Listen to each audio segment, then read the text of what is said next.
আবার দুনিয়ার দিক দিয়েও এতদিন আল্লাহ ভালোই রাখছিল। এই বর্তমানে মাস 2-3 কলে একটু বেকায়দায় পড়িয়ে গেছি। গতকালকে গেছি মাগুর বগুড়া কন্দি, আমি গোপালগঞ্জে মানুষ বগুড়া যাওয়া উচিত হয়েছে। কালকে যাইয়ে দেখি আমার নামের নিচে গোপালগঞ্জ লেখছিল, তা ফুরুট দিয়ে মুছে দিয়েছে। নাম রয়েছে গোপালগঞ্জ, শব্দ মোটে সহ্য হচ্ছে না। বাড়ি বেকায়দায় আছি আমরা গোপালগঞ্জে, হুজুররা খুব বেকায়দায় আছি। স্থানীয় যত মানুষ সব আওয়ামী লীগ। আমার প্রতিবেশী নির্ভেজাল নিজলি পাইকারি আমলিগ, আমাকে এলাকায় বিলেও আমলিগ করে। ও মেমারে ডাকলি শোনা যায় নৌকো নৌকো এরকম শোনা যায়, বিলের ডাকের মধ্যেও নৌকো শব্দ বের হয়ে আছে। কুত্তো ডাকলেও তার নৌকো নৌকো শোনা যায়। এখন চতুর্পাশে সব আমলিগ। কেউ বিশ্বাস করে না যে বাংলাদেশের সব হুজুররা তো এখন আমলিগ বিরোধী। আমাকে গোপালিয়ে হুজুররা যে তাতে ব্যতিক্রম তা মনে করে না, মনে করে যে সব হুজুর সেই দলের। এই বলে আমাকে মাদ্রাসা চাল ডাইল খুদ কুড়ো সব বন্ধ করে দিয়েছে। সবার বাস কাটতে গেছে, আসো বাস দেওয়ানি আহিয়ালা বাস। সময় মতো সূর্য উঠতেছে, আলো দিচ্ছে, তারিখ মতো চাঁদ উঠতেছে, প্রতি রাত্রে আকাশে লক্ষ লক্ষ তারকা। এগুলো সবই আমাদের স্বাস্থ্যসম্মত নিয়ামত। প্রতিদিন দিন রাত সময় মতো হচ্ছে, সিজনালি প্রয়োজন পরিমাণ বৃষ্টি আল্লাহ তাআলা দিচ্ছে। এমন করে বলতে গেলে সারা জীবন শেষ হয়ে যাবে। আল্লাহ পাকের নিয়ামত রাজি আলোচনা করে শেষ করা যাবে না। লানাফিদাল বাহরু ক্বাবলা আন তানফাদা কালিমাতু রাব্বি ওয়ালাউ জিনা বিমিথলিহি মাদাদা। সারা দুনিয়ায় যত পানি আছে সব পানি যদি কালি হয়ে যায়, দুনিয়ায় যত গাছ আছে সব যদি কলম বানানো হয়, এমন করে বারবার যদি বানানো হয়, আর আমরা সকলে আল্লাহ পাকের নিয়ামত রাজি লিখতে থাকি, তার শুকর শব্দ লিখতে থাকি, আমাদের হায়াত শেষ হয়ে যাবে, কলম কালি শেষ হয়ে যাবে।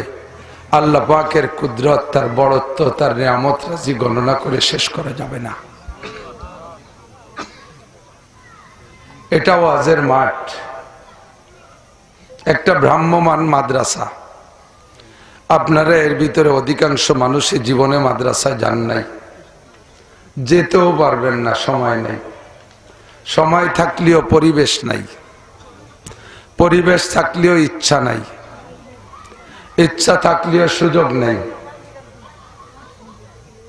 তবে দিন সকলের শিখতে হবে। একটু সাক্ষী দেন, দিন সকলের।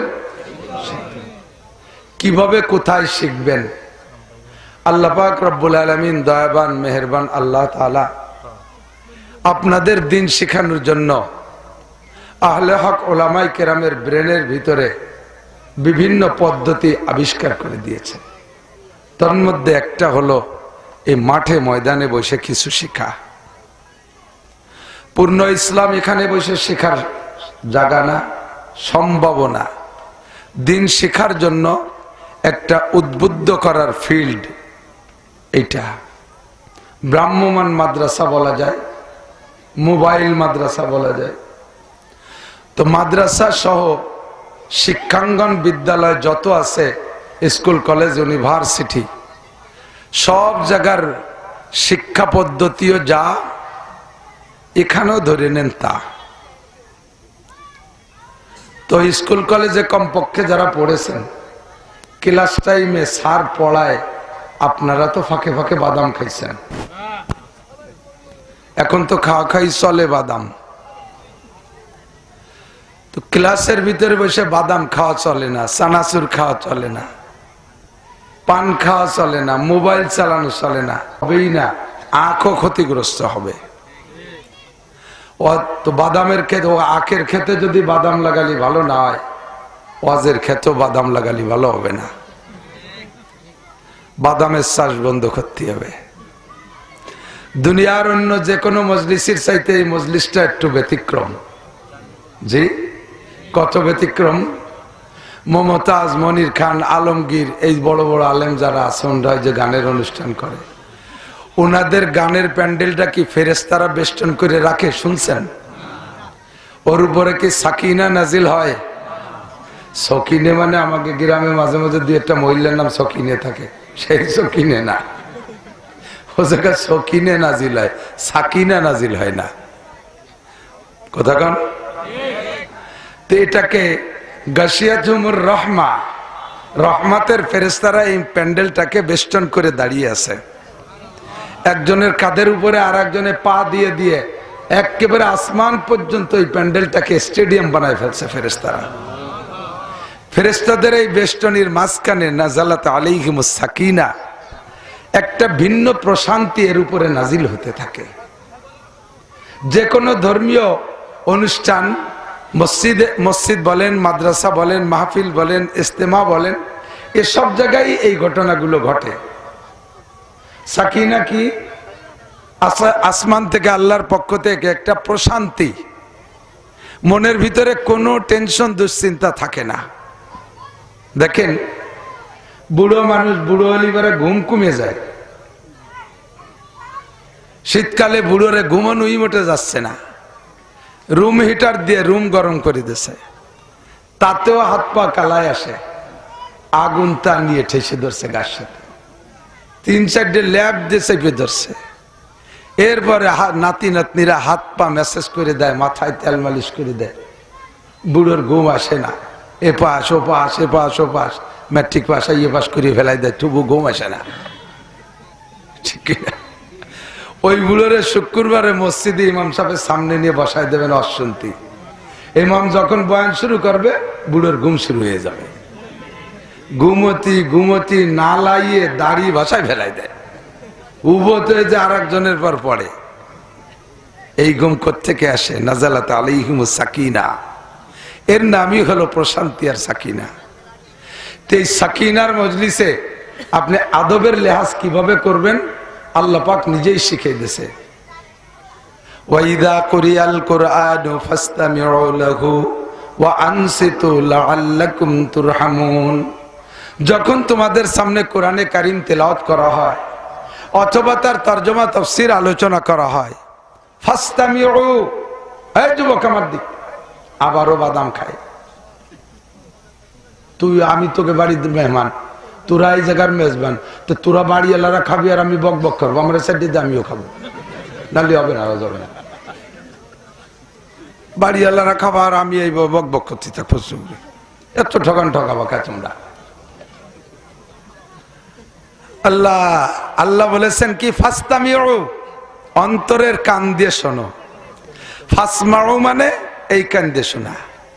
আর ফাসতামিউ উলামায়ে কেরাম জানে কাসরাতুল মাবানি তাদুল্লু আলা কাসরাতিল মাআনি। ফাসতামিউ শব্দ আসছে ফাসমাউ থেকে, সামিয়া ইসমাউ থেকে আসছে। তো মূল শব্দ সিন মিম আইন, এর মানে কান দিয়ে শোনা। যখনই এর সাথে হরফ বেরিয়ে গেছে তখন তার আমরের সিগা আদেশ সূচক শব্দ হয়েছে ফাসতামিউ। তো শব্দ বেড়ে গেলে অর্থ বাড়তি হবে, সেই হিসেবে ফাসমাউ মানে এই কান দিয়ে শোনো, ফাসতামিউ মানে অন্তরের কান দিয়ে শোনো। পার্থক্য কি? স্বাভাবিকভাবে উড়ন্ত যে কথাগুলো কানে আসে এগুলো কানে ঢোকে, কিন্তু ওর সাথে অন্তর সেট না হইলে মনে থাকে না। ঠিক না? অন্তর যখন সেট হয় এই কানের সাথে তখন মনে থাকে। এজন্য আল্লাহ বলেন কুরআনে কারীম বয়ান হবে, তুমি যা শুনবা এটা ভাসমান কান দিয়ে শুনো না, ফাসতামিউ, অন্তরের কান দিয়ে শোনো। এবার অন্তরের কান দিয়ে শুনতে হলে সিস্টেম কি লাগবে? আল্লাহ কয় ওয়া আনসিতু, তখন অবস্থাটা হতে হবে ওয়া হালিয়া। ওলামায়ে কেরাম অনেকে কয় এবং চুপ থাকো না, এবং না, এখানে ওয়া মানে এবং না, ওয়া মানে এমত অবস্থায় যে তুমি মুখরে বন্ধ রাখো। একই সাথে মুখেরও কাজ চলবে, কানেরও কাজ চলবে, এই দুই কাজের ডিউটি কলবে একা একা পারি ওঠে না। বলতে গেলে শোনার ডিস্টার্ব হবে, শুনতে গেলে বলার ডিস্টার্ব হবে। যেহেতু তুমি অন্তরে কান দিয়ে শুনবা, কাজেই তোমার ওই সময় দায়িত্ব হবে ও আনসিতু, মুখরে বন্ধ রাখো। কিসের থেকে? বক্তা যতক্ষণ কথা বলবে তুমি অতক্ষণ বলবা না, যেটুক বলতে বলো ওইটুক বলবা, তাই ছাড়া তোমার থেকে কোনো কথা বলবা না। মুখের যত কাজ আছে, বাদাম খাওয়া এটা বাদ দাও, চানাচুর খাওয়া বাদ দাও, বিস্কুট খাওয়া বাদ দাও, বসে বসে পানে জাগর কাটপা, তাহলে গরুর কাজ না থাকলে কি রে শুয়ে শুয়ে ফেটিতে পারো জাগর কাটে, ছাগলের কাজ না থাকলে শুয়ে শুয়ে ফেটিতে পারো জাগর কাটে। দেখতেছে যে বক্তা ওয়াজ করতেছে, আমাকে কাজ নাই, কাজে কাজে জাগর কাটি। এই পানে জাগর বাদ দিতে হবে, মোবাইলের আমল বাদ দিতে হবে, তাহলে কি হবে? আল্লাহ কয় লাআল্লাকুম তুরহামুন, অবশ্যই তোমাদের উপরে রহমত নাজিল করা হবে। পিছন আল্লাহরা খুশি হন নাই? রহমত কার থেকে যায়? এই দলা সিমরা, তুই খালি আবার ভাক্কা মারি মেরে খাচ্ছিস, আমার চোখ তো, তুই যা পিছনের দিক ফিরতেছিস তোরেই করছি, তুই আমার দ্বারা তোর সাথে মুসাফা করবা, ফিরে যদি খাস তাহলে কিন্তু গালিও বানি। আল্লাহ কি কইলাম, শোনারও বুদ্ধি নাই, অশোনারও তো বুদ্ধি লাগে। এ ওই কথা যে শুনবে, ও বাড়িতে আইসে আর শুনতে, আর এনে বসে বাদাম খায়। আরো কয়টারে দেখলাম ওই পাশে বসে গেম খেলতেছে মোবাইল নিয়ে। আমি কালকে এক জায়গায় যেদের জন্য গেম খেলতেছি, আমি পাশে দাঁড়াইছি, কয় হুজুর আপনি যান, না তোরা খেলতে যাও একটু দেই, শেষে বন্ধু আসছে। এ মাগুরা গেছি এক জায়গাও আছে,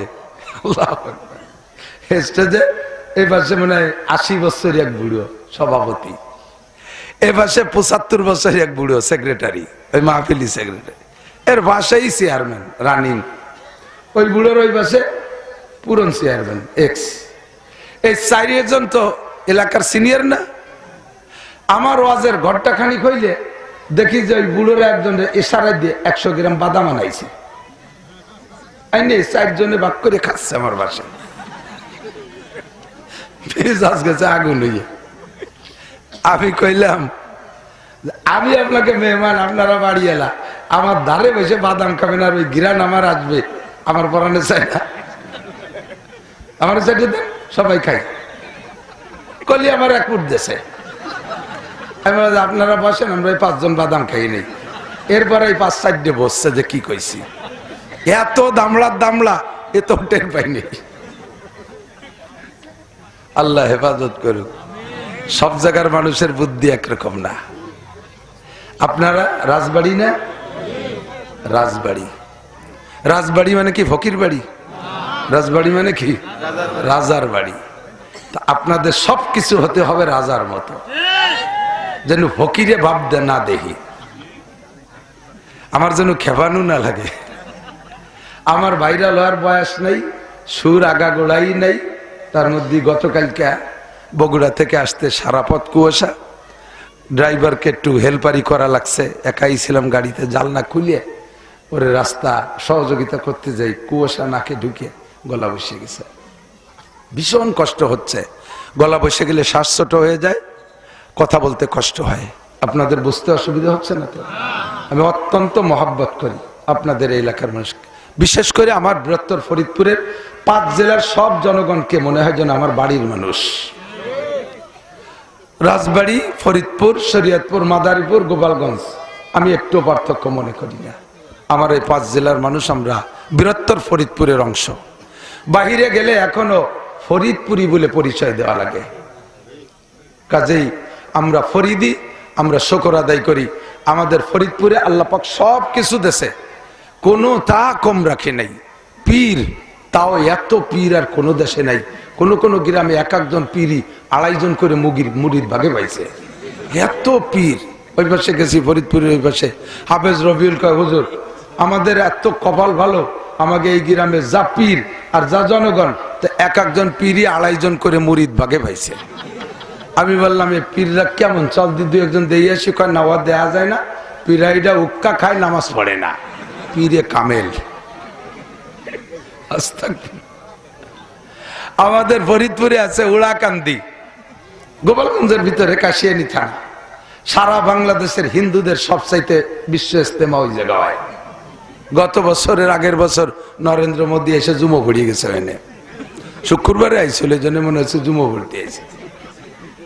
এ আমাকে গোপালগঞ্জ ভালো দে মন্দ দে, আমাদের ফরিদপুরে হাজী শরিয়াতুল্লাহ রহমাতুল্লাহ আলাইহি বলেন না আলহামদুলিল্লাহ, পীর মোহসেন উদ্দিন দুদু মিয়া ওনারই বংশধর।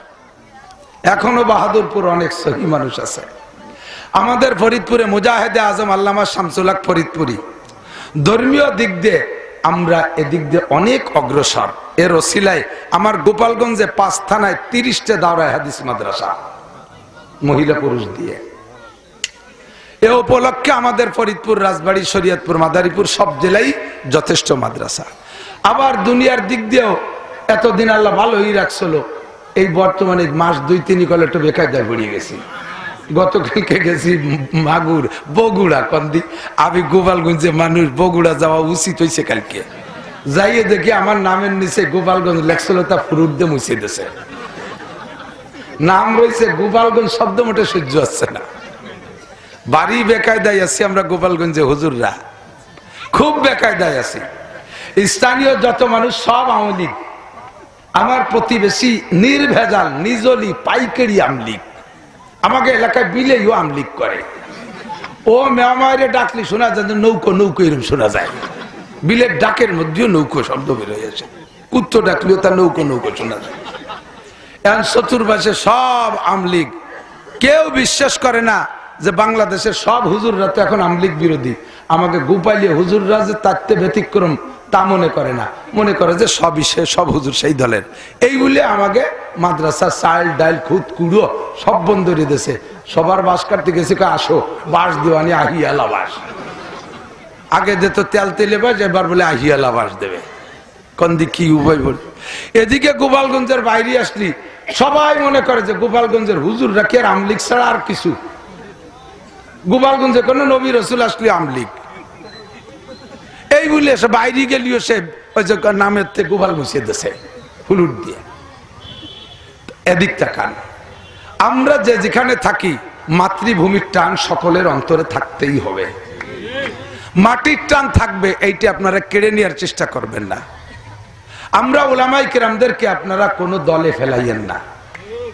আমাদেরকে উন্মুক্ত রাখেন, ডাক্তারের ক্লাসে রাখেন, আমাদের ডাক্তারের চেয়ারে রাখেন।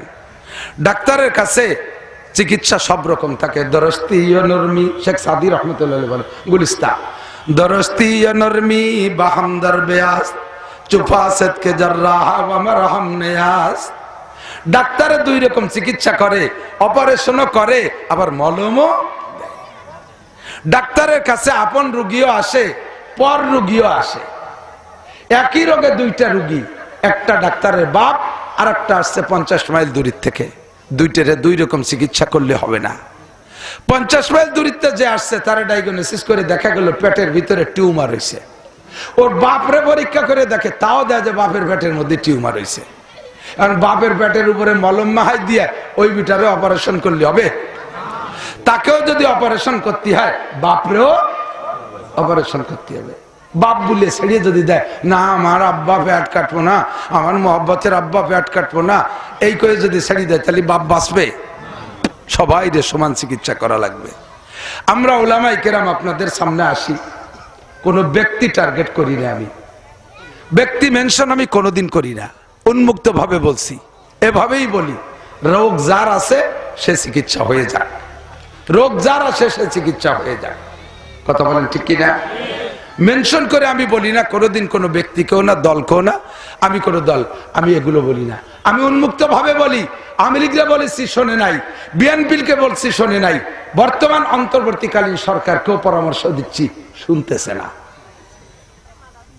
আমি সবকালে সব জায়গা মাহফিলের মধ্যে বলে থাকি, এদিক চলমান সরকার যদি চলমান যে সরকারই থাকে, সে যদি জাতির কাছে আল্লাহর কাছে ভালো হয়ে থাকতে চায়, সে যদি স্থায়ী হতে চায়, তার এগেনস্টে করে শত্রু যদি না পাইতে চায়, সে যদি শত্রুমুক্ত দেশে চলাফেরা করতে চায়, তাহলে এই 3টে পরামর্শ সে বাস্তবায়ন করতে হবে। তাহলে ইনশাআল্লাহ আমার বিশ্বাস তার এগেনস্টে কেউ শত্রু থাকবে না। 3টে দাবির হলো, একটা দাবি করেছি জাতীয় সংসদ থেকে নামাজটাকে বিল আকারে পাশ করা হোক। একমত আছেন না? সবাই আছেন না একমত? দ্বিমত কেউ আছে? যে নামাজ না পড়ে সেও একমত আছে, ঠিক না? চাপের মুখে হলেও পড়বে মানুষ। নামাজ পড়লে লাভ কি? আল্লাহ পাক বলেন, ইন্নাস সালাতা তানহা আনিল ফাহশাই ওয়াল মুনকার ওয়ালা যিকরুল্লাহি আকবার। নামাজ হলো সবচেয়ে বড় জিকির। নামাজের চেয়ে বড় জিকির নাই। নামাজের মধ্যে বারবার উঠতে বসতে বলা লাগে কি? আল্লাহু আকবার বলেন না? রুকুতে যাওয়ার সময়, সিজদায় যাওয়ার সময়, উঠার সময়, আবার যাওয়ার সময়, আবার উঠার সময়, নামাজ শুরু করার সময়, নামাজে ডাকার জন্য, নামাজকে দাঁড়ানোর জন্য আল্লাহু আকবার, আল্লাহু আকবার, ওয়ালা যিকরুল্লাহি আকবার। পুরো কোরআন শরীফ নামাজের মধ্যে যা তিলাওয়াত করি, সূরা ফাতিহা আল্লাহর জিকির, যে সূরা পড়বো তাও জিকির, সুবহান রাব্বিল আযীম আল্লাহর জিকির, সুবহান রাব্বিল আলা আল্লাহর জিকির, আত্তাহিয়াতু লিল্লাহি এ জায়গাও আল্লাহর জিকির, আল্লাহুম্মা সাল্লি আলা মুহাম্মদ দুরূদ শরীফ পড়ি তার মধ্যে আল্লাহর জিকির, আল্লাহুম্মা ইন্নী যালামতু নাফসি যুলমা এ দোয়া মাসুরার মধ্যে আল্লাহর জিকির, ওয়ালা যিকরুল্লাহি আকবার। সবচেয়ে বড় জিকির হলো নামাজ, ঠিক কি না? আর তানহা আনিল ফাহশাই ওয়াল মুনকার। এ যুবক বয়, এ যুবক শোন, জিন্দেগি শেষ, গাঁজা আবা খাইয়া ফাঁসার গোস্ত শুয়ে ফেলাইছো। কথা কন, এই এলাকায় তো গাঁজা খায় না, হ্যাঁ? এখন গাঁজায় মানুষ খায়।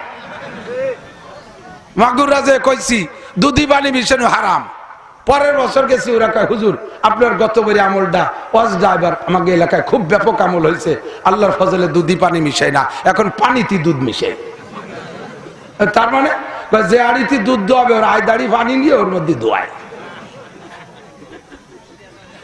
প্রথম বিড়িতে মানুষে বিড়ি খায়, কিছুদিন পর বিড়িতে মানুষ খায়, কলজে খায়, মাটিয়ে খায়, পরাণ খায়। কথা বল, প্রথম তুরা গাঁজা খাইছিস, এখন গাঁজায় তোকে খায়।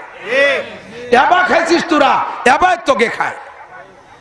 গায়ে গোস্ত নাই, যুবক যুবক মানুষ গাল ভেঙে গেছে, স্বাস্থ্য টেনে আটা দেয়, একা একা আটতে পারে না, ৩-৪ জন গরু সাজানোর মতো বাইন্দের কুটি কুটি রুল দেয়। ও ঢোলে খা মাল খাইছে বলে তালারাই হয়েছে। কতক্ষণ ঠিক না?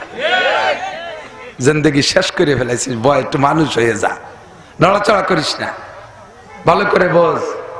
ইন্নাস সালাতা নিশ্চয় নামাজ, তানহা আনিল ফাহশাই ওয়াল মুনকার। নামাজকে যদি নামাজের মতো পড়েন, নামাজকে যদি নামাজের মতো পড়েন, তাহলে অবশ্যই নামাজে আপনাকে বিড়ির থেকে, তাড়ির থেকে, গাজার থেকে, এবার থেকে, সুদের থেকে, ঘুষের থেকে, আইঠালার থেকে, মিথ্যে সাক্ষী থেকে, মিথ্যে মামলা থেকে, মাপে কম দেওয়ার থেকে, মাপে বেশি আনার থেকে, মালে ভেজালের থেকে, দুধে পানি মিশানোর থেকে, ফরজ তরকের থেকে, ওয়াজিব তরকের থেকে, সুন্নাত তরকের থেকে, দাড়ি কাটা থেকে, বেপর্দা থেকে, জুলুম অত্যাচার থেকে, অকথ্য ভাষায় গালাগালি করার থেকে, যত অন্যায় আছে সমস্ত অন্যায়তে আপনাকে ফিরাবেই ফিরাবে। নামাজ পড়েন, ওদিকে ফিরতে পারছেন না, আপনি ভালো করে বুঝে নেন, তাহলে আপনার চিকিৎসাটা সঠিক হচ্ছে না।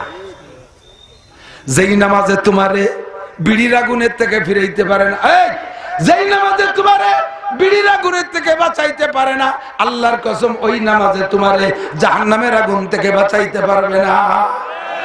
যেই নামাজে তোমারে সুদের থেকে ফিরাইতে পারে না, যেই নামাজে তোমারে ঘুষের থেকে ফিরাইতে পারে না, যেই নামাজে তোমারে দাড়ি কাটার থেকে বিরত রাখতে পারে না, আল্লাহর কসম ওই নামাজে তোমারে জাহান্নামের আগুন থেকে বাঁচাইতে পারবে না।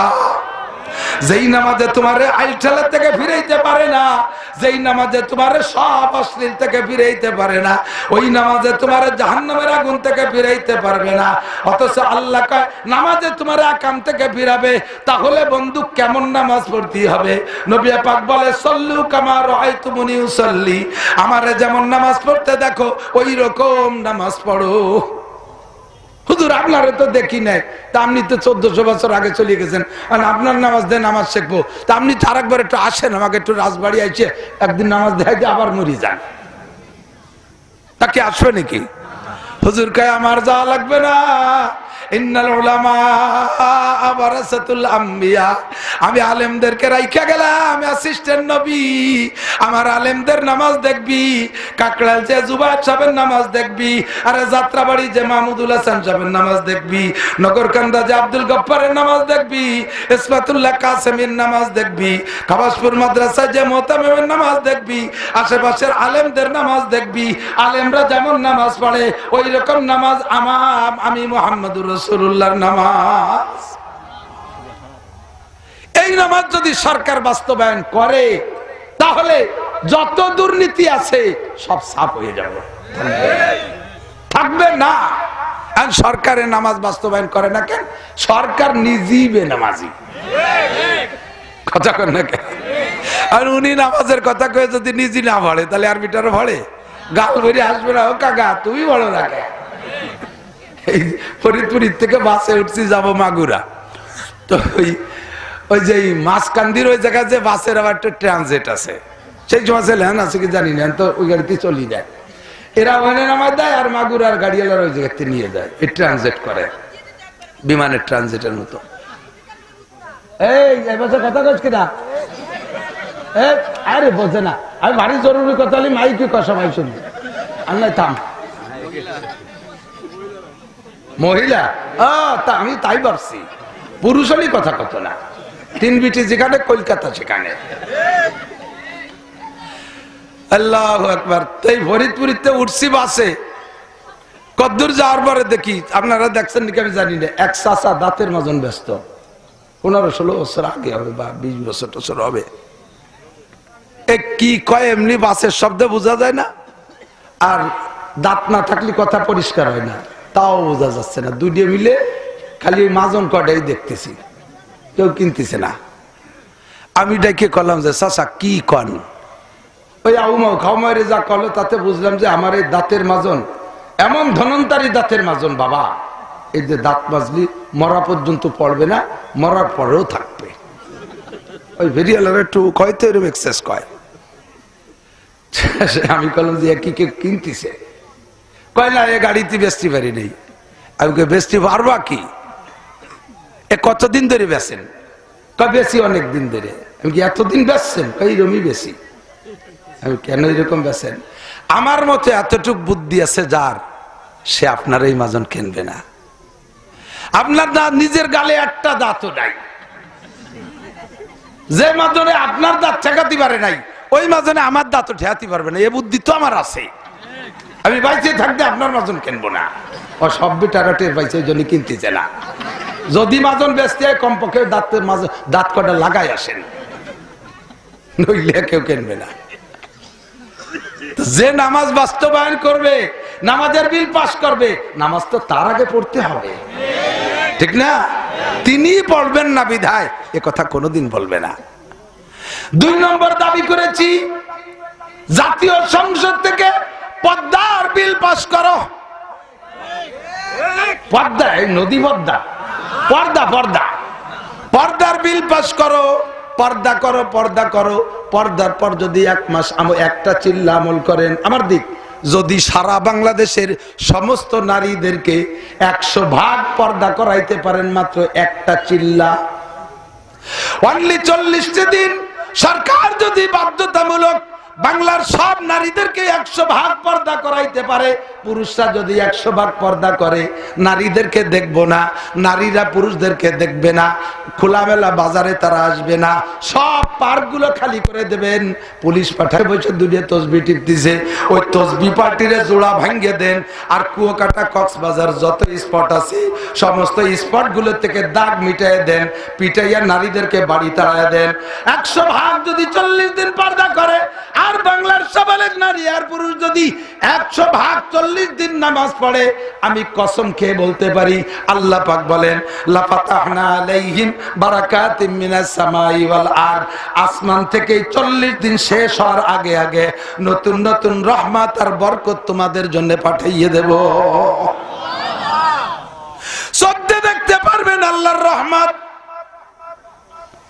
আল্লাহ যত নিয়ামত দিয়েছেন সবগুলোই আমাদের জন্য নিয়ামত, যদি তা পরিমাণ মতো থাকে। কথা বলেন, শ্বাস নিঃশ্বাস টানি, এটার নাম অক্সিজেন। যার স্বাস্থ্য যেমন তার শ্বাস নিঃশ্বাস টানার পরিমাণ তেমন ডাক্তাররা ধার্য করেছে। আল্লাহ পাক সেই লিমিটেডে দেয়। আমার মিনিটের ভিতরে মিনিটে 60 বার আপ ডাউন করতে হবে। আপনার 50 বার, আর একজনের 70 বার লাগবে, আর একজনের 35 বার লাগবে, আর একজনের 40 বার লাগবে। সুন্দর করে আল্লাহ পাক কুদরতি কম্পিউটার দিয়ে আমাদের এই শ্বাস প্রশ্বাস ভিতরে আদান প্রদান করতেছে। ও বন্ধুরে, আমার শরীরে 60 বার লাগবে মিনিটে। যদি এ জায়গা 65 বার হয়ে যায়, তাহলে আমার শ্বাস বাইরে গেল। যেই অক্সিজেন আমার জন্য নিয়ামত ছিল, এবার ওই অক্সিজেন আমার জন্য গজব হয়ে যাবে। কথা কোন ঠিক ঠিক না? পানি আমার জন্য জীবন, পানি না কইলে মানুষ বাঁচে না। কথা কোন না? পানি না হলে মানুষ বাঁচে না। এবার এই পানি যদি 20 হাত উঁচু হইয়া এসে সাগরের থেকে গোটা বাংলাদেশে ডুবই দেয়, এই পানি এবার জীবন না মরণ? খরা রোদ আমার লাগে, রোদ ছাড়া কোনো ফসল হয় না। এটা যদি একটানা 3 বছর পর্যন্ত রোদ হয়, বৃষ্টি যদি মাঝে একদিনও না হয়, তাহলে এই রোদ আমার জন্য গজব। কথা বলতে ঠিক না? বৃষ্টি আমার নিয়ামত, যদি বছর ভরে অতি থাকে, একদিনও যদি খরা না হয়, এই বৃষ্টি আমার জন্য গজব হবে। আল্লাহ পাক বলেন সব কিছু লিমিটেড মতো দেব, তুমি বান্দা লিমিটেড হয়ে যাও, তুমি বান্দা লিমিটেড হয়ে যাও, তুমি নিয়মের মধ্যে আসো, আমি তোমার জন্য সব রহমত পাঠিয়ে দেব। 3টি দাবি করেছি সরকারের কাছে। 1 নম্বরে সংসদ থেকে নামাজ, 2 নম্বরে পর্দা, 3 নম্বরে জাকাতের বিল পাস করা হোক।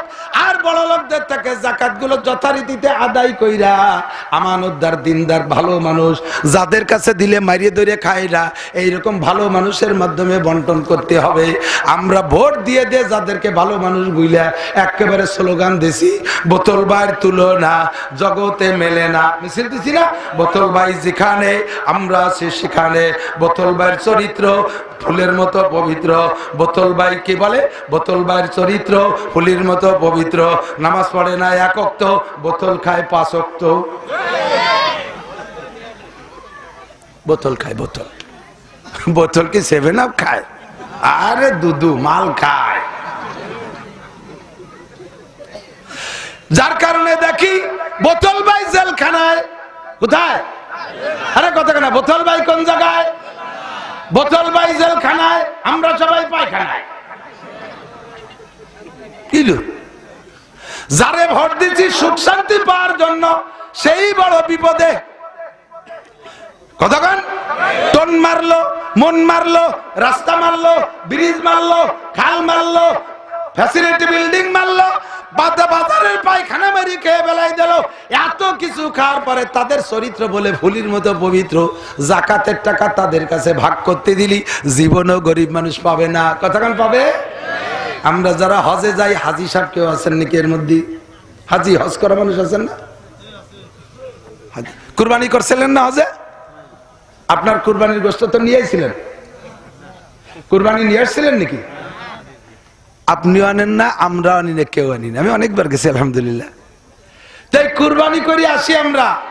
হজের পরে কুরবানি না করলে হালাল হয় না। হালাল হয় না মানে মানুষ হারাম হয়ে গেছে তা না, এহরামের থেকে স্বাভাবিক হতে পারে না। তো কুরবানি করে এহরাম থেকে স্বাভাবিক হয়। লক্ষ লক্ষ কোটি খানিক কুরবানি আমরা ওই জায়গা করে থুয়েছি, কেউ খাই নেই। এগুলো সব সাগরে ফেলাই দিয়েছে তা না। চামড়া শুইলা গোসল টোসল করাইয়া কিছুদিন ফ্রিজে রেখে পরে কাফন ভরাইয়া বিভিন্ন গরিব দেশে পাঠায়। তা বাংলাদেশে পাঠায় সবচেয়ে বেশি। দেখছেন না দুম্বা কাফন ভরাইনি? দুম্বা, এই দুম্বা বাংলাদেশে আসে। আপনারা প্রত্যেকেই তো একটা খাইছেন, এবারও খান নাই? গতবার তো অবশ্যই খাইছেন, তার আগের বার তো মিসই করেন নাই। এ দুম্বা গেল কোন জায়গা? এই দুম্বা গেল কোন জায়গা? দুম্বারে গাদাতে খেয়ে ফেলাইতেছে, গাদায় দুম্বা খেয়ে ফেলাইছে। ঘরের ভিতরে বড় বড় কবর বানাইছে। কবর চেনেন? Deep fridge. এই কবর, বড় বড় কবর ঘরের ভিতরে ডিপ ফ্রিজ বানাইয়া যাদের মাধ্যমে বন্টন হবে তাদের কাছে দেশে সারা বছর ডিপ ফ্রিজের মধ্যে আটকায় রেখে বছর বাইরে হজের বরকইতে গোস্ত খায়। আইসে এতিম মিসকিন অসহায় কাঙ্গাল দক্ষিণী বিধবাদের জন্য আল্লাহ পাক সেইগুলো দেশে তাদের কাছে তোরা ভাগ কর, নিজেরা জন্মের খা খাইয়ে গরিবরে দেয় না। আল্লাহ কা বেশি খাওয়া হয়ে গেছে, হিজরত করো, বাড়ি থাকতে পারবা না। কথা কন না কা? যেই করবা সেই তালা খাবা। একদল রে দিয়ে শিক্ষা দাও, একদল রে তাড়াইয়া শিক্ষা দাও, যেই অন্যায় করবা সেই টিকতে পারবা না, সেই এদেশ থেকে বিতাড়িত হবা। আর তাড়ানোর জন্য আমাদের লাগবে না, আল্লাহ পাক তার কুদরতি সিস্টেমে তাড়াই দেবে।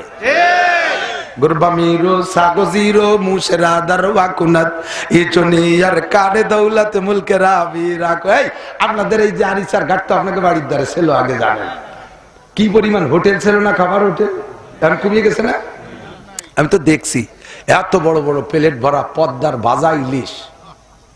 মার যার পয়সা আছে সে কিনে খাইছে, যার না আছে সেই জায়গাটা নাক টাইন দিয়ে টুকিরা নলিও নিয়ে গেছে। কুত্তায় জিব্বে বারে বসে রয়েছে, বিড়ালটা করে গুল্লি দেয়, তার একখান দেয় না। ইন্দুরে আসে যা আসা যা করে, তারও কিছু দেয় না। তো হোটেল মালিক দিন বইরে কেনা বেচা করতে করতে তার তো জরুরত আছে, তার সাথী বাতি কেউ নাই, একা হোটেল দিছে। এখন যদি কয় আমি একটু বাথরুমে যাবো, এই সব কিছুর দায়িত্ব কারে দিয়ে যাই? কুত্তরে ডেকে কইছে তুই গোসের হাড়ি পাহারা দিস, বিড়াল রে কইছে তুই বাজা মাছগুলো লক্ষ্য রাখিস, ইঁদুর রে কইছে চালির বস্তা খেয়াল রাখছে যে কেদুর বাংকার খুঁজছে আন্ডারগ্রাউন্ডে নিয়ে না যায়। উনি এই তিন মুরব্বীরে দায়িত্ব দিয়ে যদি ঘন্টা খানিক বাদ্যে ঘুরে ফিরে আসে, তাহলে সব তো পাবে। কুত্তায় আড়ি ধরে নিয়ে গেছে, বিলাইতে খাইয়ে কাটাকুটি শুদ্ধ খাইয়ে ওই জায়গা পায়খানা করে দিয়ে গেছে।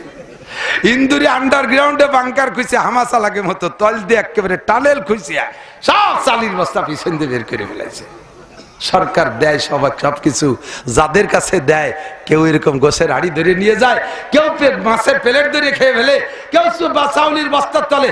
করোনার মতো, করোনার সময় ত্রাণ দিচ্ছে না, এত বড় গজবের ত্রাণ, তাই চুরি খাইছি। এর কপালে একটা সুমু দেওয়া দরকার না? ডিম আইছে, ডিম ভাগ করে দিতে আইছে, ডিম ভাগ করে দিয়ে আমি এক মেম্বারের খবর জানি, সে তার শ্বশুরের নামে বৃষ্টি এনেছে, সে শ্বশুর মারা গেছে করোনার 3 বছর আগে, দে কবরে ফাটাই দে। এদের মাধ্যমে বন্টন করলে জাতি পাবে না। জাকাত আদায় করে, ইনকাম ট্যাক্সে জাকাত শোধ হয় না, জাকাত আদায় করে দেন। 4 নম্বর দাবি, 4 নম্বর দাবি, এই 4 নম্বর দাবি, বিশ্ব নবী, আখেরি নবী, কিয়ামত পর্যন্ত নবী, জোরে বলেন কে? বিশ্ব নবী মুহাম্মদুর রাসূলুল্লাহ, জোরে বলেন মুহাম্মদুর রাসূল। আর কোন নবী লাগবে? আর কোন নবী আসবে? এই জায়গা আমাদের দেশে ফিতনা সৃষ্টি করতেছে ইসলামের নামে, ইসলামের। আরে তোদের ফিতনা তোরা কর, নিষেধ করি না। এদেশে হিন্দু থাকবে, তাদের ধর্ম আলাদা, তারা বলে আমরা সনাতন ধর্ম। এদেশে বুদ্ধ আছে পাহাড়ি অঞ্চলে, চট্টগ্রাম, সিলেট, তারা বলে আমরা বুদ্ধ ধর্ম। এদেশে খ্রিস্টান আছে, তারা বলে আমরা খ্রিস্টান ধর্ম। তাদের ক্রুশ আছে, তাদের দেখলে আমরা সরে যাই। কিন্তু তোরা মুসলমানের নামে পরিচয় দিয়ে গোলাম আহমদ কাদিয়ানিরে নবী দাবি করবি, আবার এদেশে মুসলমান বলবি, নাম বলে আহমদি মুসলিম জামাত, আহমদি মুসলিম জামাত। তোরা কাদিয়ানি জামাত বলে এই পরিচয় দিয়ে থাকতে পারিস, তোদের ঘর থাকবে, তোদের বাড়ি থাকবে, তোদের আইডি কার্ড থাকবে, তোদের জন্ম নিবন্ধন থাকবে, সবকিছুতে লেখা থাকবে তোরা কাদিয়ানি জামাত। তোরা মুসলিম লিখতে পারবি না, কথা বলেন ঠিক না? থাকবি এদেশে থাকবি, তোদের কাফের পরিচয় দিয়ে থাকবি। চলমান সরকারের কাছে দাবি ওই 3টের সাথে 4 নম্বর দাবি হলো, বিগত কোনো সরকারের দিয়ে দাবি পূরণ করতে পারি নাই। এই সরকারের ভিতরে আমাদের একজন আলেমও আছে। আরো আপনারা বৈষম্য বিরোধী আন্দোলন, আপনারা বৈষম্য এগুলো দূর করবেন বাংলাদেশ থেকে, আপনারা দাবি, এই দাবিটাকে বাস্তবায়ন করেন যে এহুদ কি বলা হয়, কাদিয়ানিরা কাফের, বাংলার জমিনে কাদিয়ানিরা কাফের, জোরে বলেন কাদিয়ানিরা। আপনি এ জায়গা যদি চুপ করে বসে থাকেন, এই কাফের বলার সময় বলেন নাই, তাহলে প্রমাণ হবে আশকুত নেসফুর রেজা, চুপ করে থাকা সমর্থনের লক্ষণ। তাহলে প্রমাণ হবে আপনিও কাদিয়ানির দলের লোক। জোরে বলেন কাদিয়ানিরা। তারে যারা কাফের বলতে কৃপণতা করবে, তারাও কাফের, ঠিক না? আমার নবীর পরে আর কোন নবী দরকার নাই। নবী পাক সাল্লাল্লাহু আলাইহি ওয়াসাল্লামের চরিত্রের সামনে কি আর কোন চরিত্র হতে পারে? আল্লাহু আকবার। ও দোস্ত, দেখেন বড় বড় মহামনীষী আছে, আছে ইংরেজদের মধ্যে আছে, হিন্দুদের মধ্যে আছে, খ্রিস্টানদের মধ্যে আছে, বড় বড় শিক্ষিত পণ্ডিত। হ্যাঁ, এই বড় বড় পণ্ডিতরা ভালো ভালো নীতি কথা লেখে। হিন্দুদের মধ্যে একজন আছে, রবি ঠাকুর লেখছে, আরো আরো অনেকে লেখছে, নীতি কথা অনেকে লেখে। তো একজন মানুষে 100, 200, 500 না নীতি কথা লেখলো। এই 500 নীতি কথায় একটা জাতির পূর্ণাঙ্গ মানবতা অর্জন করতে পারে না। বোঝেন নাই, আবার বলি, একজন মানুষে, সাধারণ মানুষ যত ভালো কথা বলুক, এই ভালো কথা একজনের নীতি কথা দিয়ে গোটা একটা জাতি তৈরি হতে পারে না। অথচ হয়তো 10টা ভালো কথা বলছে গ্রহণযোগ্য। যেমন আমার সদস্য হুজুর বলছেন, তুমি দুনিয়ার সবকিছু পেয়েছো কিন্তু আল্লাহকে পাও নাই, তবে তুমি কিছুই পাও নাই। কথা কন, কথাটা ভালো কথা না? এইরকম 100 কথাই না কইছে হুজুর, নয় 200 কথাই বলছে, নয় 500 কথাই বলছে, এদের একটা জাতি পূর্ণাঙ্গ হতে পারে না। কিন্তু একটাই মাত্র মানুষ, যেই মানুষটার নীতি কথা গোটা মানব জাতি, হিন্দু, বৌদ্ধ, খ্রিস্টান, মুসলমান, হাস্তিক, নাস্তিক, মুরতাদ, বেঈমান, কাফের, মুশরিক যত আছে সমস্ত মানুষ যদি ওই মানুষটার নীতি কথাগুলো মেনে চলে, তাহলে এই জগৎ, ওই জগৎ, সর্বজগতে পূর্ণাঙ্গ মানুষ হিসেবে, আদর্শমান মানুষ হিসেবে পরিচয় দিতে পারবে। তেনার নাম কি? মুহাম্মদুর রাসূলুল্লাহ। নাম কি? মুহাম্মদুর রাসূলুল্লাহ। আমার নবী কি পাগল? আল্লাহ কথা কয় না। নবী পাগল, মস্তান, সন্ত্রাস, লুচ্চা, ভূমিদস্যু, চর দখলকারী, আইল ঠেলে, জেনা ব্যভিচার করে, কোন প্রকার দুর্নীতিকারী, এমন সুন্দর নবীকে মক্কার আরবের কাফেররা কয় পাগল হয়েছে, মুহাম্মদ পাগল হয়ে গেছে। যখন কোরআনে কারিম হুজুর তিলাওয়াত করতেন অথবা তরজমা তাফসীর করতেন, মুসলমানরা তো শুনেই কথায় কথায় মেনে নেয়। কাফেররা পাইতে যদি সুদূর, ওরা তো তরজমা বোঝে, কোরআন শরীফে আরবি, তো এই জন্য কাফেররা আরবি ভাষা হিসেবে তরজমা বোঝে। হুজুর যখন তেলাওয়াত করতেন, কাফেররা পাশে দাঁড়ায় দাঁড়ায় শুনতো।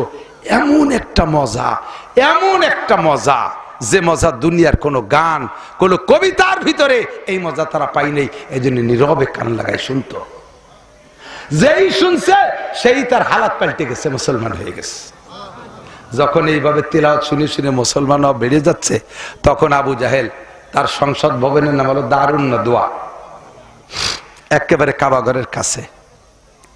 এই দারুন নদওয়ায় কাফেরদেরকে ডাইকা, নেতৃস্থানীয় যারা, তাদেরকে ডেকে বলছে, মুহাম্মদ যে কোরআন শরীফ তিলাওয়াত করবে কেউ তো শুনবাই না, শুনতে কেউ যাবে না, বরঞ্চ 2-1 কেউ যদি পারো ওর মধ্যে যাইয়ে বসে হই হুল্লা, শোরগোল, চিল্লে পাল্লা করবা, উল্টো পাল্টা উদ্ভট আচরণ করবা, তার দিক ফাঁসা ফিরে দিয়ে বসে থাকবা, পুটপুট করে খেজুর খাবা আর বাদাম খাবা, ঘন ঘন মুখে মুখে তর্ক করবা, বারবার বাইরে যাবা আর আসবা, পেশাব করতে যাবা, আইসে উল্টো পাল্টা বসে থাকবা, যত প্রকার জয় জামেল আছে তাই করবা, তাহলে তোমরা বিজয় হতে পারবা। কোরআন শরীফে আল্লাহ তাই কয়, ওয়াকালাল্লাযীনা কাফারু লা তাসমাউ লিহাযাল কুরআনি ওয়ালগাউ ফীহি লাআল্লাকুম তাগলিবুন। কাফেরদের নেতা মিস্টার আবু জাহেল বলে দিল, মুহাম্মদ যখন কোরআন পড়ে ওর মধ্যে যে চিল্লে পাল্লা করবি, তাহলে তোরা বিজয়ী হতে পারবি। এই মজার কথা দিচ্ছেন, এই কাজল ভাই দাঁড়ান, যাই না, উনি রাখতেছে। কি জ্বালা, বুঝতে হবে। আবু জাহেল কোরআন শরীফ শুনতে নিষেধ করছে। কি শুনতে? সবাই তো আবু জাহেলের হুকুম মানবে। এখন দিনের বেলা আবু জাহেলের এই বক্তব্য শুনে সবাই বসছে যে নেতা যেহেতু নিষেধ করছে, নিশ্চয়ই তো উনি যাবে না শুনতে। তাহলে উনি যদি না যায়, তাহলে আমি, কেউ তো যাবে না, উনি যেভাবে কইছে, তাহলে এই ফাঁকে গোপনে আমি একটু শুনিয়ে শিখে। নেতা নিষেধ করছে, সে তো যাবেই না, আর তার নিষেধে কেউ যাবে না। আর মুহাম্মাদের তিলাওয়াত শুনতে যে মজা, এ মজার কোনো চাই নাই, আমি একটু গোপনে যাই, একা শুনিয়ে আসি। এই একা শোনার নিয়ত করছে সবাই। এর মধ্যে আবু জাহেল চিনতে পারছে, আমি যেহেতু নিষেধ করছি কেউ যাবে না, এই ফাঁকে আমি একা একটু শুনিয়ে আসি। পরে অন্ধকারে আবু জাহেল হাঁটতেছে, হুজুরের তিলাওয়াত শুনতে যাবে, হঠাৎ করে পায় মানুষের ঠা বেরিয়ে গেছে। ওকে, আমি তো আবু সুফিয়ান। ভাইজান আপনি কে? আপনি এসে কাকে? তোরা নিষেধ করছিলি তুই কোরআন শরীফ শুনতে আসবি না, আপনি নিষেধ করে আপনি এসেছেন কে?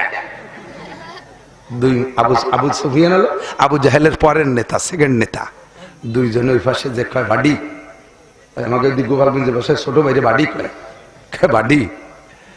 আসলে মুহাম্মাদের তিলাওয়াত শুনতে নিষেধ করি, ও যে কেমন লাগে তা তোর বলার না। এই জন্যে নিষেধ করলেও আমি একটু আইসি একা একা শুনতে, কেউ যেন তুই দিনের বেলা কইস দিয়া, নিষেধ করে দিয়া যাদের কয়েকটারে লাগায়, এই মজার কথা, যে কয়টারে লাগাই দিছে মজলিসের মধ্যে চিল্লাপাল্লা করতে, তার ভিতরে অন্যতম একটা হলো ওলীদ ইবনে মুগীরা। নাম কি?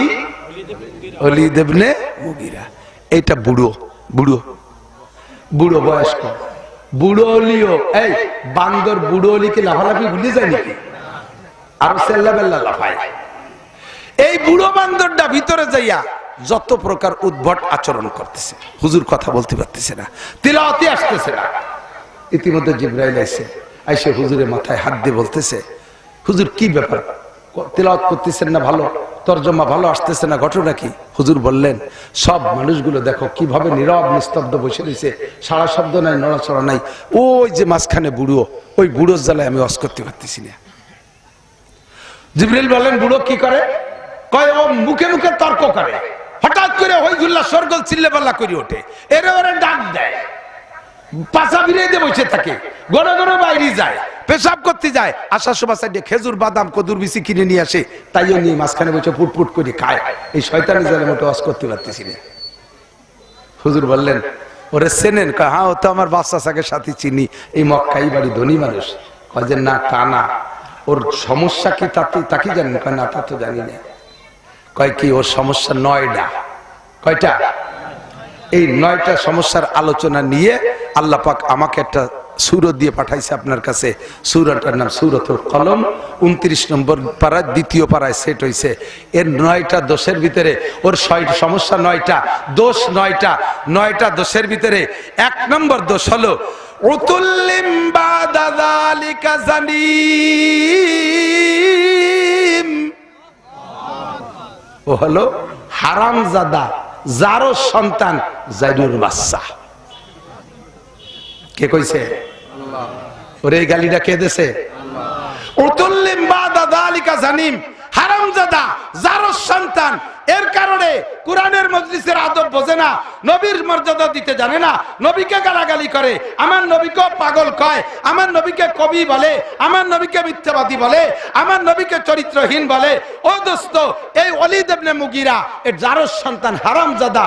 ও পরিচয় দেয় ওর নাম ওলীদ, ওর বাপের নাম মুগীরা। মূলত ওর বাপ মুগীরা না, মুগীরার স্ত্রী পেটেও জন্ম নেছে, কিন্তু ওর জন্মদাতা মুগীরার গোলাম। সেই গোলাম ওর স্ত্রীর সাথে, ওর মার সাথে জিনা করে ওরে পয়দা দেশে, কিন্তু হইছে মুগীরার বাড়ি থাইকা। এই জন্যে ও পরিচয় দেয় ওর বাপ মুগীরা, মূলত মুগীরার সন্তান না, ওটা হারামজাদা, জারজ সন্তান।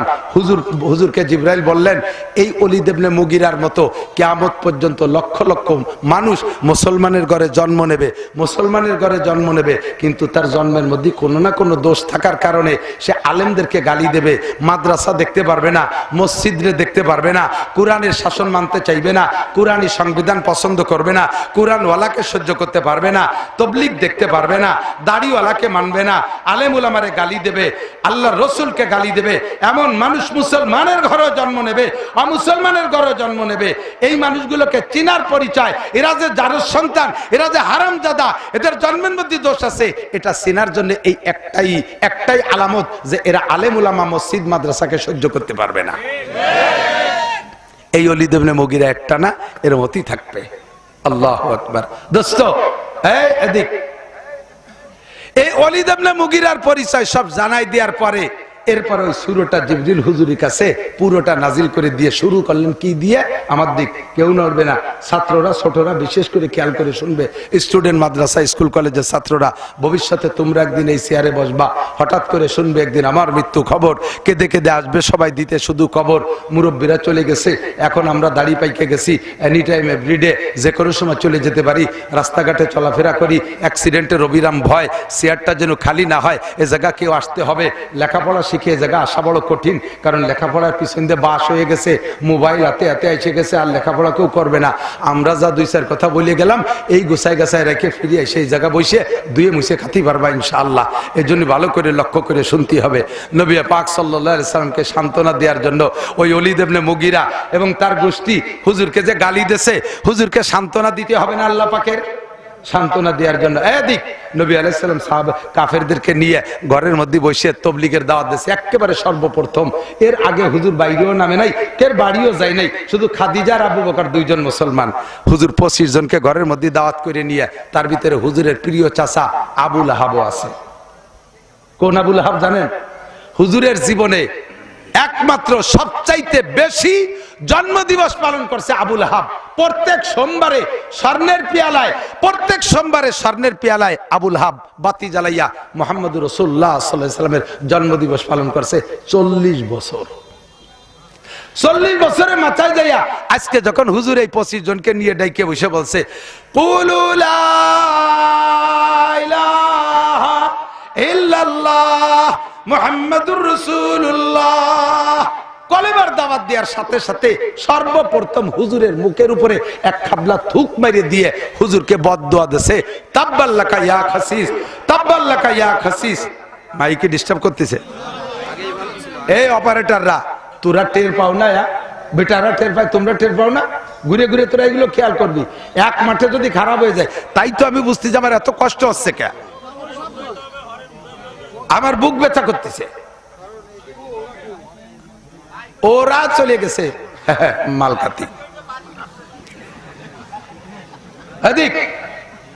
হুজুর বললেন, এই হুজুর যখন দাওয়াত দিছে, হুজুরের মুখের উপরে থুক মাইরা হুজুরকে বদদুয়া দিয়ে গালাগালি করে চলে গেছে।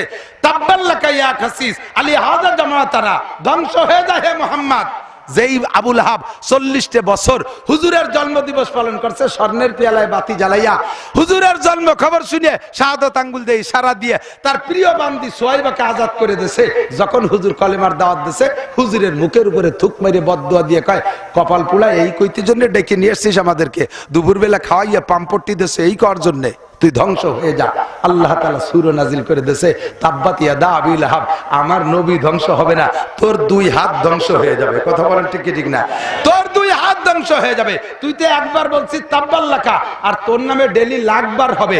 তোর নামে ডেলি এদিক টাকান তাব্বাত ইয়াদা ও তাব্বাল্লাকা কইছে একবার, আর আল্লাহ পাক সূরা তাব্বাত ইয়াদা নাজিল করে দিয়েছে। তার মানে আবু লাহাব আর তার স্ত্রী 2 জনকেই আল্লাহ পাক রব্বুল আলামিন অভিশপ্তের ভিতরে নিয়ে আসছে। আর এইটা ডেলি কতবার পড়া হয় জানেন? পৃথিবীতে 200 কোটি মুসলমানের মধ্যে কমপক্ষে 2 কোটি মানুষ তো নামাজ পড়ে। কথা কয় না? মিনিমাম 2 কোটি মানুষ তো, আর সর্বনিম্ন ভেলায় ছাড়াইয়া 2 কোটি হলেই তো নামাজ পড়ে। এই 2 কোটির ভিতরে লাখ খানিক মানুষ কি তাব্বাত ইয়াদা শুরু পড়ে না?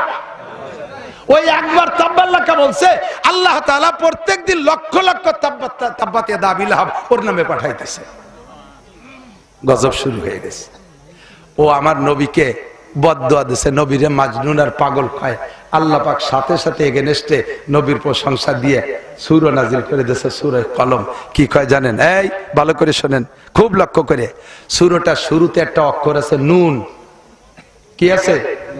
এই নুনের উপরে জের জবর পেশ কিছু নেই। এর আরবিতে তফসিরে ভাষায় বলে হরফে মুকাত্তাআত, কাটা হরফ। এরকম অনেক সূরা শুরুতে আছে।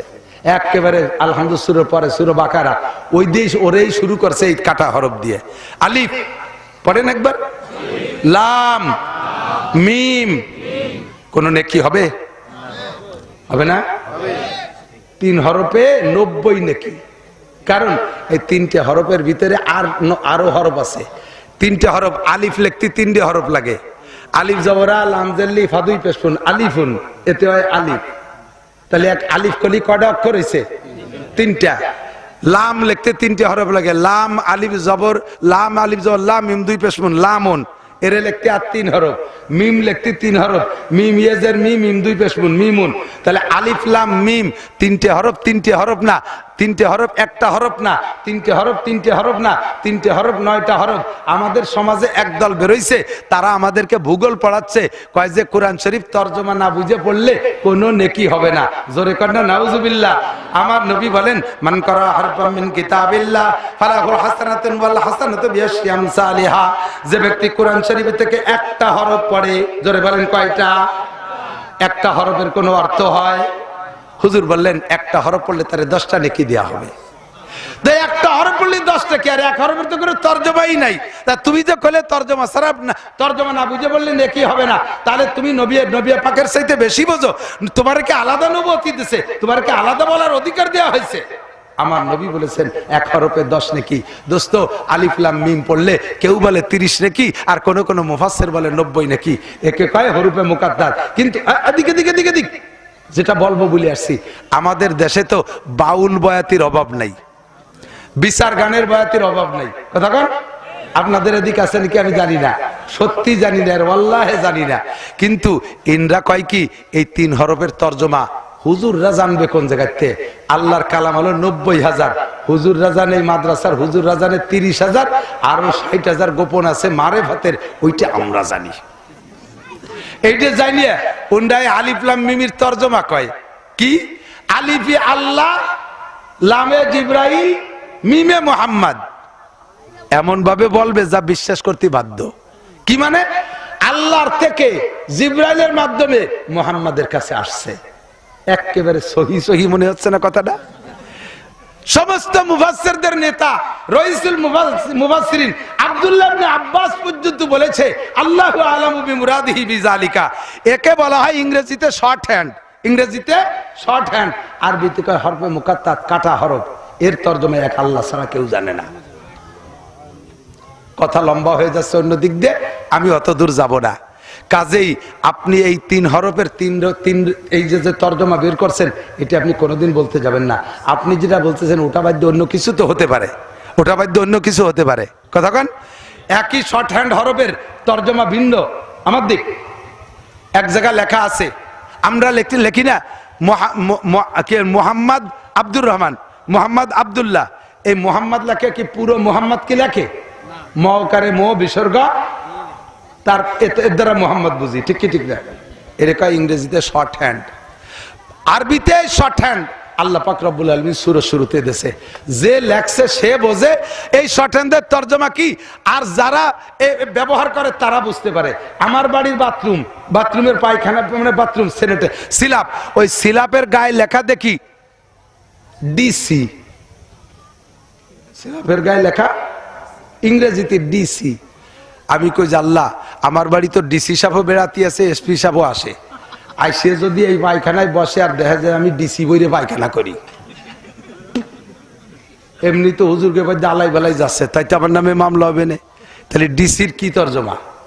তা আমি পরে ওই সেই যে দোকানের থেকে এইটা কিনে আনছি, ওকে যে কলাম এই আমার পায়খানার সিলাপের গায়ে ডিসি লেখা কে, এ ডিসির মানে কি? আর এই যে আমাকে যে গোপালগঞ্জের যে ডিসি উনার মানে কি? কয় যে এই ডিসির মানে হলো ডিস্ট্রিক্ট কমিশনার, আর আপনার যে ডিসি না পায়খানায় লেখা, ও ডিসি মানে হলো Dhaka ceramic, DT Dhaka, city ceramic. এই ডিসি কোর্টে গেলি, ডিসি কোর্টে গেলে ডিসি মানে ডিস্ট্রিক্ট কমিশনার, আর এটা পায়খানার মধ্যে আসলে ডিসি মানে ঢাকা সিরামিক। থানার সামনে লেখা দেখি হ্যাঁ করে হা বিসর্গা আব্দুল মালিক, তার মানে কি হাফেজ আব্দুল মালিক, হাবিলদার আব্দুল মালিক, ঠিক না? হেফজখানার গেটে লেখা দেখি জায়গা কি হাবিলদার আব্দুল মালিক নাকি হাফেজ আব্দুল মালিক। হাসপাতালের গেটে লেখি ডাকারে ডা বিসর্গা আব্দুল মালিক, ও জায়গা কি হবে? ডাকাইত আব্দুল মালিক, ডাক্তার আব্দুল মালিক। এরশাদ শিকদারের বাড়ির সামনে যদি লেখা থাকে ডাকারে ডা বিসর্গা এরশাদ শিকদার, সে জায়গা কি ডাক্তার এরশাদ শিকদার, ডাকাইত এরশাদ শিকদার। একই ডাকারে ডা বিসর্গা, এক জায়গায় ডাকাইত আর এক জায়গায় ডাক্তার। একই হাকারে হা বিসর্গা, এক জায়গায় হাফেজ আর এক জায়গায় হাবিলদার। একই ডিসি, এক জায়গায় ডিস্ট্রিক্ট কমিশনার আর এক জায়গায় ঢাকা সিরামিক। এই যে যে শর্ট হ্যান্ড, এ যারা লেখার যে পরিভাষায় ব্যবহার হয় তারাই জানে। আলিফ লাম মিম নুন হা মিম ইয়াসিন, এটা তোমার মতো জৈট বাউল রে এর তর্জমা করতে আল্লাহ নিষেধ করছে। ওর তর্জমা লেখনেওয়ালা আল্লাহই ভালো জানে। কথা বলেন ঠিক ঠিক না? নুন, আল্লাহ পাক বলেন নুন, এর তর্জমার দরকার নাই। ওয়াল কলামি ওমা ইয়াসতুরুন, আমি আল্লাহ তাআলা কোনো কথা খেয়াল করে না। আপনাদের এখন কষ্ট হয়ে যাচ্ছে, মোনাজাত করে দেব। জাগা মতো যাইয়েই চলে আসি, এদিকে আসেন। আসল অস্ত ওই নেই, ওয়াজ করা হলো গাই দোয়ানোর মতো। গাই দোয়াতে গেলে যাইয়েই বান্দরে টান দিলে দুধ পড়ে, বাছুর দিয়ে ভানাতে হয় না খানিক। কথা কর, ফানানু ছাড়া বান টানলে দুধ বেরিয়ে নাকি? বান ছিঁড়ে যাবে, দুধ বেরোবে না। তো ওয়াজেরও সিস্টেম, শুরু দিয়ে খানিক ফানাতি আয়, শেষে যাইয়ে দোয়াতি আয়। ফানানু হয়ে গেছে, দোয়ানোর সময় বালতি সরাই নিয়ে গেছে, দুধ বাড়ি যাবে? তাহলে এখন হলো বানাচ্ছি, শেষে একটু দোয়াতে হবে। দোয়ানো মানে টাকা নেব তা না, ভয় নাই। কথার দুধ শেষে থাকে, আসল কথা জাগা মতো। আল্লাহ পাক কসম খেয়ে বলে, কিসের কসম? এই ভালো করে বুঝে নেবেন, ফাঁকে ফাঁকে সবকিছু খেয়াল রাখবেন। শিরিক মুক্ত। আমাদের দেশের মানুষ কসম খায় না? কসম খায়? ভালো মানুষ যারা রেগুলার সত্য কথা বলে, এই মানুষটা কসম কম খায়। সিটার, বাটপার, ধোঁকাবাজ, মিথ্যেবাদী এরা কসম বেশি খায়, কারণ ওকে কেউ বিশ্বাস করে না। লাস্টে যাই শেষে আসল প্রয়োজন মিটেতিও কেউ বিশ্বাস করে না, সেই সময় আসল প্রয়োজনে যদি থেকে টাকা পয়সা নিতে হয় কসম খায়, আল্লাহর কসম শুক্রবারে দিয়ে দেবো, নালি তোর মতো বাটপারলে তো কেউ দেয় না টাকা। সিটার, বাটপার, ধোঁকাবাজরা কসম বেশি খায়, মিথ্যাবাদীরা কসম বেশি খায়। আর আল্লাহ পাক রব্বুল আলামিন কুরআন শরীফের ভিতরে কসম বেশি খাইছে। আল্লাহ খুব কসম খায়। আল্লাহ কসম খায় কেন? আল্লাহ সিটার, বাটপার, ধোঁকাবাজ, মিথ্যাবাদী সেজন্য না, আমার মতো আপনার মতো ধোঁকাবাজের অন্তরে কথা ঢুকানোর জন্য কসম খায়। কুরআন শরীফে প্রচুর কসম। ওয়াশ-শামসি ওয়া দুহাহা, যত জায়গা আয়াতের শুরুতে ওয়াও আছে, এই ওয়াও মানে কসম।